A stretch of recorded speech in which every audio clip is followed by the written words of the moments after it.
నిన్న controversial director Ram Gopal Varma NTR biopic చేస్తున్నానని చెప్పినప్పటి నుంచి బాలకృష్ణ అభిమానుల గుండెల్లో గుబులు మొదలైంది. అయితే నారా లోకేష్ నందమూరి అభిమానులకి ఒక తీపి కబురు అందించారు. అదేంటి అంటే ఆ సినిమా డైరెక్టర్ ఇంకా ఫైనలైజ్ అవ్వలేదు అని.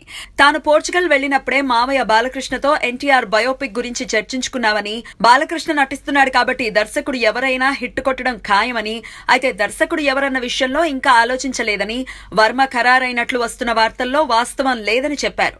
అయితే మరి వర్మ అనుకున్న ఎన్టీఆర్ జీవిత చరిత్రలో హీరో బాలకృష్ణ కాదా? వాస్తవానికి వర్మ కూడా తన ప్రకటనలో ఎక్కడా కూడా బాలకృష్ణ పేరు ప్రస్తావించలేదు. మరి దీన్ని ఎలా తీసుకోవచ్చు?